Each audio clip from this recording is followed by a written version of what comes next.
Um acidente que mudou a neurociência. Olá, exploradores da mente. Sejam bem-vindos de volta ao Mente Oculta.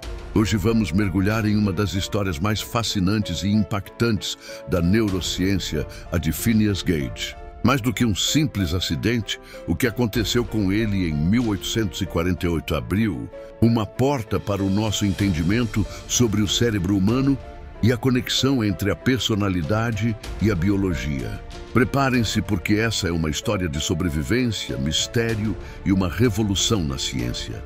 No meio do século XIX, a construção de ferrovias era um trabalho árduo, mas fundamental para o desenvolvimento dos Estados Unidos. Cidades e vilarejos estavam sendo conectados e o país se expandia em um ritmo alucinante. Phineas Gage era um capataz de 25 anos, forte, saudável e, acima de tudo, altamente respeitado. Ele não era apenas um trabalhador, era um líder.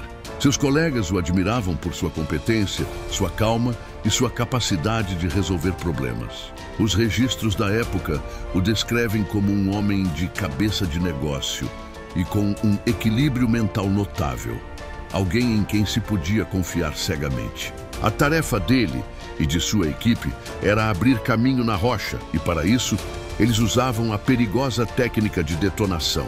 A barra de ferro que Gage manuseava era uma ferramenta especializada, com cerca de 1 metro de comprimento e quase 6 quilos, feita sob medida para compactar a pólvora e a areia nos buracos. Em 13 de setembro de 1848, a vida de Phineas mudaria para sempre. O dia transcorria como qualquer outro. Phineas e sua equipe estavam em Cavendish, Vermont, e o sol estava no alto. A rotina era a mesma. Um operário fazia o furo na rocha. Phineas, como capataz, era responsável por colocar a pólvora e o fusível, e então, com sua barra de ferro, ele compactava a mistura com areia para preparar a detonação. Naquele dia, porém, algo deu errado. Há teorias que dizem que Phineas estava distraído, olhando para trás para conversar com sua equipe. Outras especulam que a areia não foi adicionada ao buraco, ou que a rocha estava úmida. O que se sabe é que, ao invés de compactar a mistura, a barra de Gage raspou na rocha. A fricção gerou uma faísca que acendeu a pólvora, causando uma explosão. A força da explosão foi tão violenta que a barra de ferro foi lançada como um projétil. A trajetória do objeto foi assustadora. Ela entrou pela parte inferior do seu rosto, logo abaixo da maçã do rosto esquerdo, passou por trás do olho, atravessou o crânio e saiu pelo topo da cabeça, aterrissando a quase 30 metros de distância, suja de sangue e pedaços de cérebro. O mais chocante, Phineas não morreu na hora. Na verdade, ele não só sobreviveu, mas permaneceu consciente. Testemunhas que viram a barra voar não acreditaram que o homem ainda estava vivo.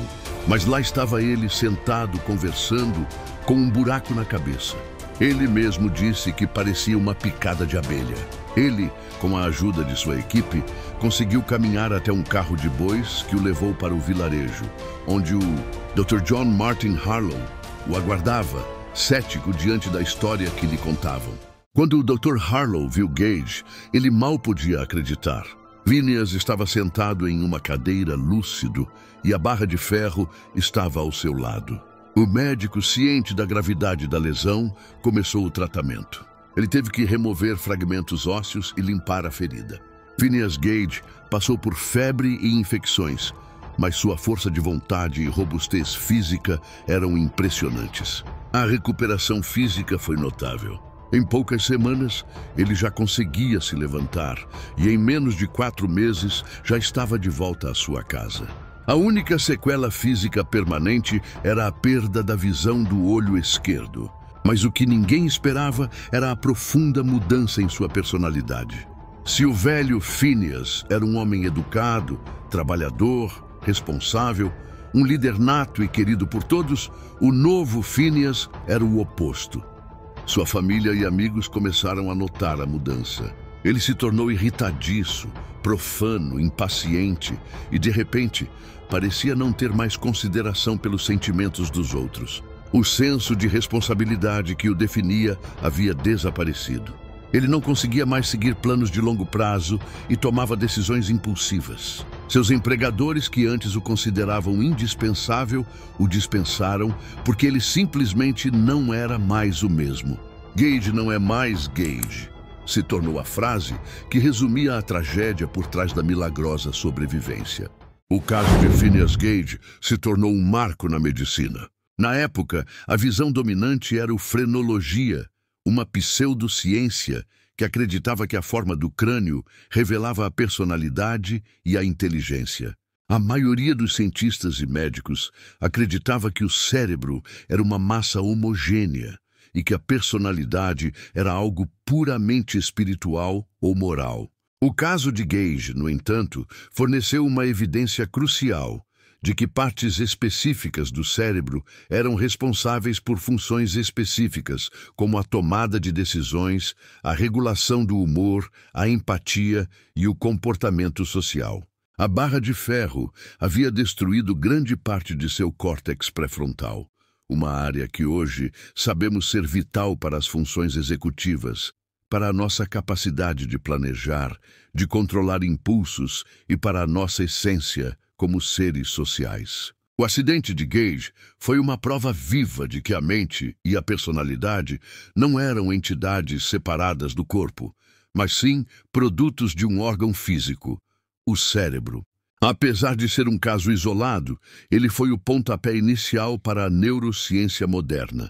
Pesquisadores começaram a estudar o cérebro de uma nova maneira, buscando entender como diferentes áreas se conectavam e controlavam o nosso comportamento. O caso de Phineas Gage abriu caminho para futuras descobertas sobre lesões cerebrais, transtornos de personalidade e a própria natureza da consciência. Phineas Gage viveu por mais 12 anos após o acidente. Foi uma vida difícil. Ele tentou diferentes empregos, inclusive trabalhando como motorista de diligência no Chile, o que pode ter ajudado a estabilizar seu comportamento por um tempo, devido à rotina e ao contato social. Ele morreu em 1860 em São Francisco, devido a uma série de convulsões que foram, sem dúvida, uma consequência tardia e trágica de sua lesão. Após sua morte, sua família doou seu crânio e a famosa barra de ferro ao Dr. Harlow, que os entregou à Escola de Medicina da Universidade de Harvard. Hoje eles podem ser vistos no Museu Warren de Anatomia, onde servem como um lembrete físico de uma das histórias mais importantes da neurociência. A história de Phineas Gage nos ensina que a nossa identidade, aquilo que nos torna quem somos, está intimamente ligada ao nosso cérebro físico. É uma prova assombrosa e inegável da conexão entre a matéria e a mente, um mistério que a neurociência continua a desvendar até hoje. A barra de ferro que destruiu a personalidade de um homem, paradoxalmente, foi a chave que desvendou um dos maiores segredos do cérebro humano. Gostou dessa história? Deixe seu comentário e não se esqueça de se inscrever para mais mistérios da mente. Que outros casos da neurociência você gostaria de ver aqui no canal? Até a próxima, exploradores!